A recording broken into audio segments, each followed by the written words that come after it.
So if we were going to draw a consumer surplus diagram, we would draw a demand and supply diagram in the normal way, making sure that we clearly labelled. What I would do, however, is I would make sure that they touch the axes. We would label our equilibrium points as so. Now remember, consumer surplus is the difference between what a consumer is willing to buy a product for compared to the market price. In this example here, the market price is PE here, but consumers are willing to pay a range of higher prices. So anywhere on the demand curve represents a point at which a consumer is willing to pay. So if we take this price here,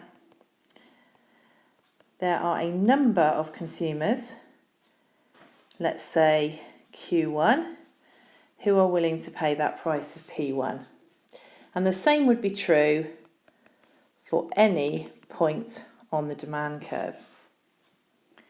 Therefore, you will have a range of consumers who are willing to pay a range of prices which are all bigger than the market price.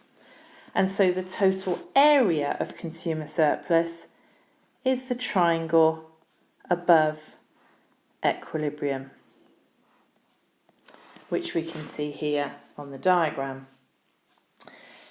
Now, if for any reason the price was to fall, your consumer surplus will change. So if we imagine a situation where costs of production for the product in consideration fall, that will lower the price to P1 and increase the quantity to Q1. Now, as we can see, there will be some people, some consumers, that were willing to pay that lower price. And so whereas they didn't have any consumer surplus at PE, they now have consumer surplus at P1. Now, if I was to do a slightly different colour here and look at where the triangle is now, you can see that the triangle has grown. So we've gone from a triangle above equilibrium above PE to a triangle above equilibrium at P1. And so the triangle has grown. You could do that for any situation where demand or supply changed. So the key learning point that I would always remember, consumer surplus is the triangle above equilibrium, and the triangle will get bigger if something changes the price to lower it. If I'd done something different here and increased the price, perhaps cost of production had grown and supply would shift to the left, not to the right, then our triangle would have shrunk.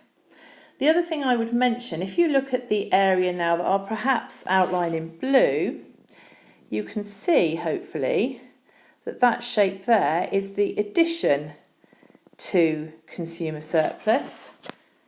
And so if you see a question and it ever says what is the change or the difference in consumer surplus, just remember you're looking for a trapezium, which is the difference between the small triangle and the big triangle.